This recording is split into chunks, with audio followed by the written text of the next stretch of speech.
नमस्कार दोस्तों, एक बार फिर हार्दिक स्वागत है आप सबका आशीष में। तो हम लोग पढ़ रहे थे 9th क्लास की मैथ का प्रथम अध्याय यानी संख्या पद्धति, जिसमें हम लोग बेसिक कॉन्सेप्ट था उसे हम लोग ने पढ़ लिया था। हम लोग एक्सरसाइज सॉल्व करने वाले थे, तो आज प्रश्नावली 1.1 हम लोग सॉल्व करने वाले हैं। तो चलिए फिर स्टार्ट करते हैं। तो फर्स्ट क्वेश्चन लेते हैं। तो फर्स्ट क्वेश्चन क्या कहता है, क्या शून्य एक परिमेय संख्या है? क्या इसे आप p बाई क्यू के रूप में लिख सकते हैं, जहां p और q पूर्णांक है और q not equal to zero? तो जीरो के बारे में पूछ रहा है। तो सबसे पहले हम लोग देखते हैं जीरो, वह संख्या जिसे हम लोग p बाई क्यू के फॉर्म में लिख सकते हैं, p बाई क्यू के रूप में लिख सकते हैं, यानी उसे हम लोग फ्रैक्शन में लिख सकते हैं, भिन्न में लिख सकते हैं। तो जीरो, क्या जीरो परिमेय संख्या? तो जीरो यानी हम लोग समझ सकते हैं अगर कोई भी संख्या हो उसके नीचे कुछ नहीं है, इसका मतलब 1 है। तो जीरो के अंदर नीचे भी एक हो सकता है। और देखिए आप ऐसे भी इसे अगर जीरो को डिवाइड करें 1 से तो रिजल्ट जीरो ही आएगा। तो हम जीरो को इस फॉर्म में भी लिख सकते हैं। तो यहाँ से पता चलता है कि जीरो एक परिमेय संख्या है। अब इसका उत्तर कैसे लिखेंगे हम लोग? सॉल्यूशन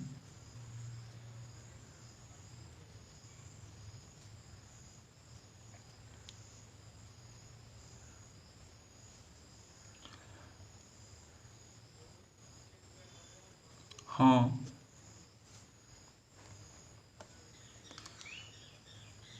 शून्य एक परिमेय संख्या है जिसे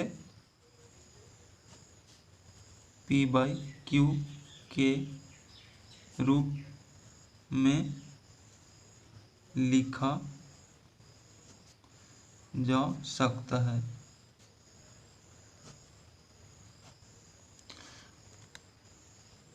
उदाहरण के लिए कुछ एग्जाम्पल दे देते हैं। उदाहरण देखें तो 0/1, 0/2/2, 0/3 आदि।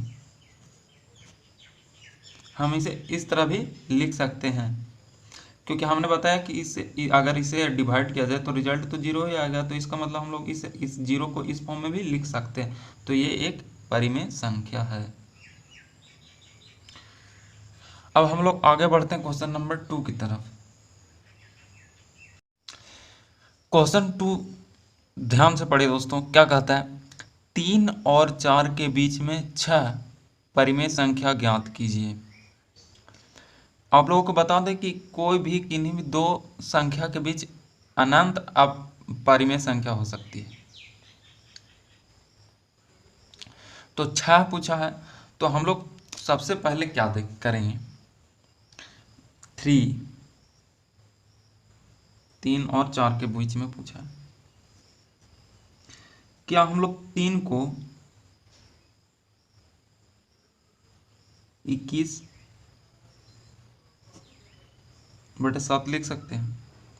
7 या 21, रिजल्ट 3 आ जाएगा। अब हम इसे कैसे सोच लिए कि 21/7 ही लिखना है? तो दोस्तों सिंपल सा इसमें देखने वाले इस तरह का क्वेश्चन दिखे तो हम लोग क्या करते हैं? सबसे पहले 3 कितने बार पूछ रहा है? तो क्वेश्चन में 6 बार पूछ रहा है, 6 परिमेय संख्या ज्ञात करना है। तो 6 पूछ रहा है तो हम लोग एक बढ़कर यहाँ पर ले लेंगे, हर जो लेंगे एक बढ़कर यानी 6, तो एक जोड़ देंगे 7 आ गया। अब 7 को क्या ऐसा संख्या में भाग दिया जाए कि भागफल 3 आ जाए? तो हम लोग 7 या 21, या फिर इसे हम लोग मल्टीप्लाई करें तो ये आ सकता है।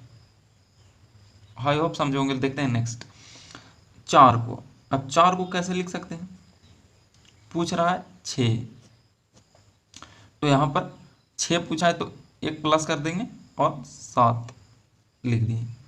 7 7 को क्या ऐसा डिवाइड किस में भाग दिया जाए जो 4 आ जाए, तो हम लोग इससे मल्टीप्लाई करें तो आराम से आ सकता है वो रिजल्ट। तो चौक 28। समझ में आया कैसे लिखें? तो बस यहीं से अब फ्रैक्शन में आ गया और हर दोनों का समान है, ये ध्यान रखना। क्योंकि हम लोग यहाँ पर 1 क्या 5 6 10 15 20 कितने भी ज़्यादा ले सकते हैं, लेकिन हम लोग ऐसे सिंपली अगर ज्ञात करना हो तो इस तरह से लेते हैं। और फिर इसके आगे बस यही हम अब 21/7, अब इसके और इसके बीच में जो संख्या होंगी वो परिमेय संख्या होगी इन दोनों के बीच में, क्योंकि इसका इस रिजल्ट इतना अगर सॉल्व करेंगे तो ये आ जाएगा, इसका करेंगे तो ये आ जाएगा। तो इसी तरह से लिखेंगे 3 और 4 निम्न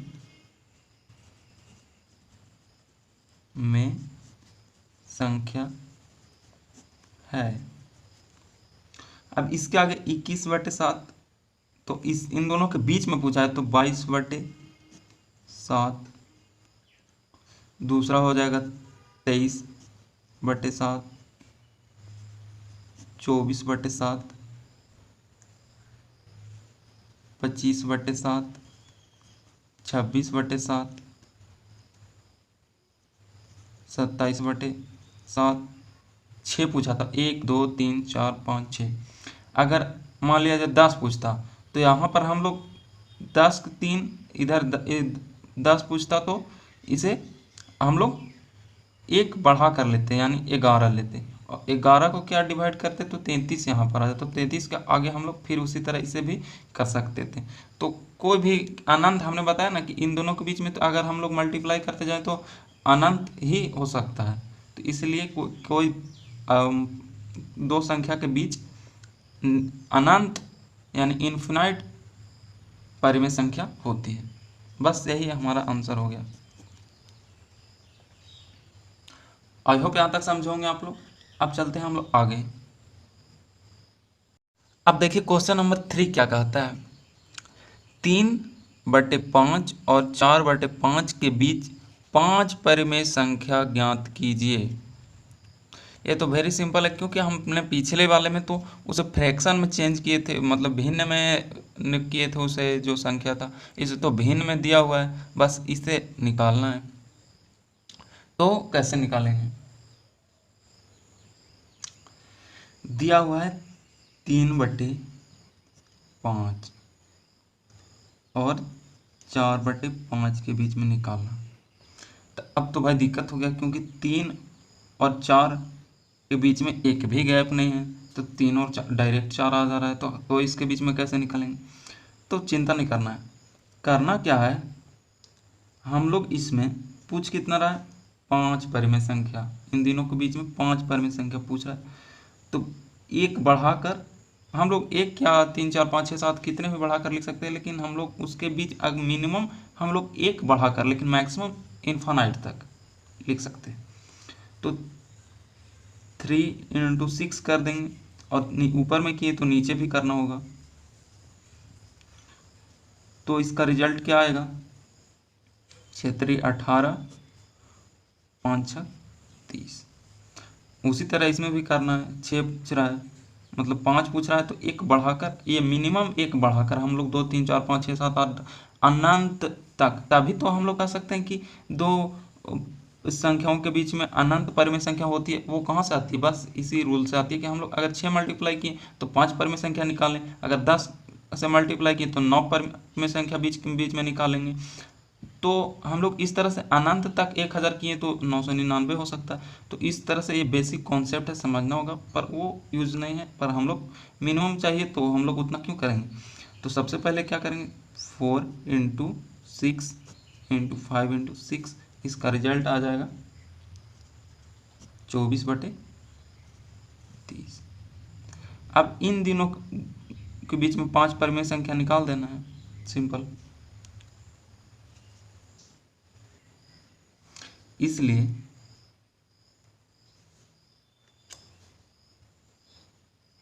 3/5 और 4/5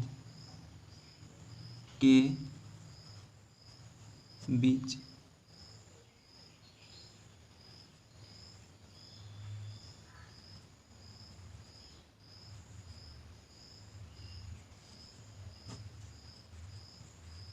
में संख्या निम्न है। इसके आगे क्या होगा? 19 के आगे क्या होगा? 19/30, 20/30, 21/30, 22/30, 23/30। सिंपल आंसर हो गया। अब क्वेश्चन नंबर 4 ध्यान से देखिए दोस्तों। कहता है नीचे दिए गए कथन सत्य हैं या असत्य, कारण के साथ अपने उत्तर दीजिए। पहला कहता है प्रत्येक प्राकृतिक संख्या एक पूर्ण संख्या होती है। तो मैंने बताया था आपको कि प्राकृतिक संख्या 1, 2, 3 स्टार्ट होती है, इनफाइनाइट तक जाती है, लेकिन 0 अगर ऐड कर दें इसमें तो बनती है पूर्ण संख्या। तो यह बात तो बिल्कुल सही होगा, क्योंकि प्राकृतिक संख्या तो सारे हैं और पूर्ण संख्या में एक 0 एक्स्ट्रा होता है, तो यानी प्रत्येक प्राकृतिक संख्या पूर्ण संख्या हो सकती है। तो हम लोग फर्स्ट का क्या होगा? सत्य है,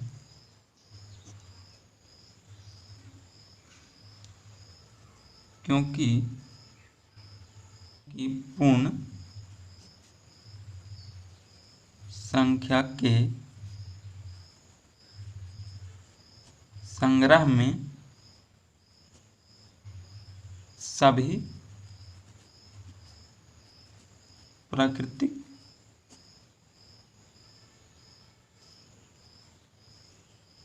संख्या होती है,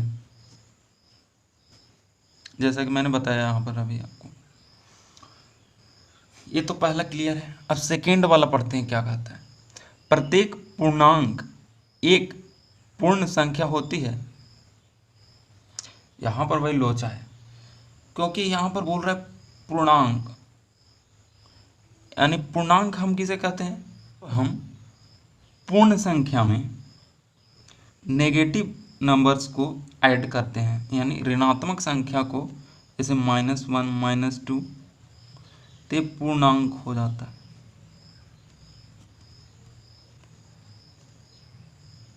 इससे इन नंबर का सेट जो होगा वो पूर्णांक होगा।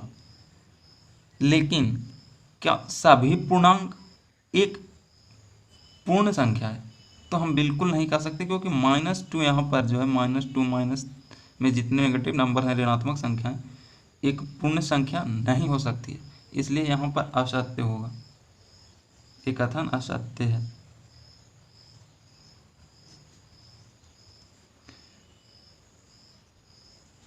क्योंकि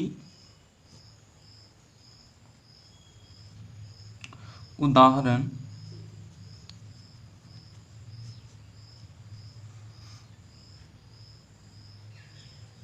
के लिए -2 एक पूर्ण संख्या नहीं है। जैसे मैंने पहले वाली वीडियो में मैंने बताया था कि इसके बारे में डीपली जानकारी है, तो आप वो वीडियो नहीं देखे हैं तो डिस्क्रिप्शन में लिंक है, वहाँ से देख सकते हैं। इससे नंबर्स के बारे में समझ पूरी वहाँ से डेवलप कर दिया, मैंने पूरा क्लियर कराया वहाँ पर। तो यहाँ पर नहीं समझ में आ रही है आपको, इसका मतलब आप पिछले वीडियो नहीं देखे होंगे, तो अगर डिस्क्रिप्शन में लिंक है वहाँ से देख सकते हैं आप।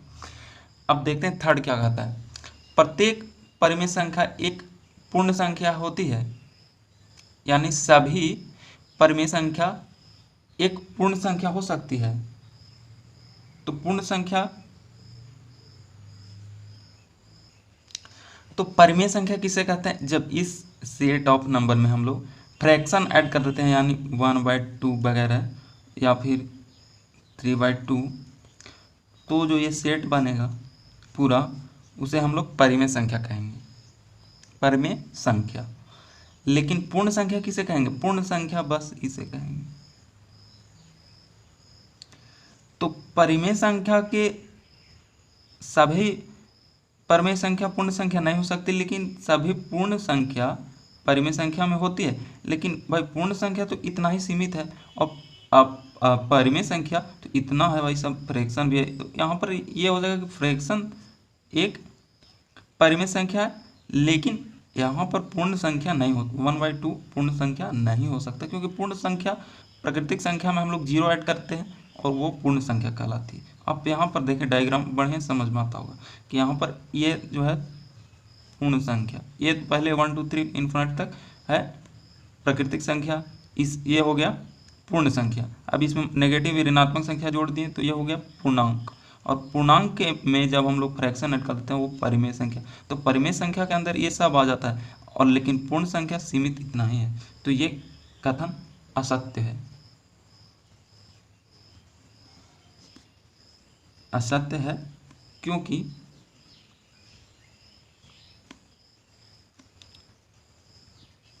उदाहरण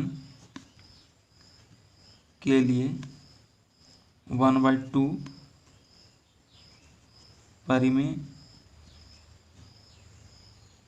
है,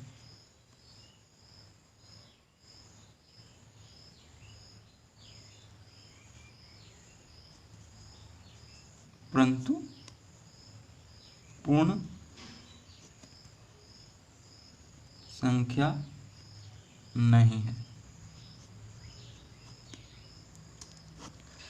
आई होप यहाँ तक आप समझे होंगे। मिलते हैं नेक्स्ट वीडियो में हम लोग, जिसमें प्रश्नावली 1.2 को हल करेंगे।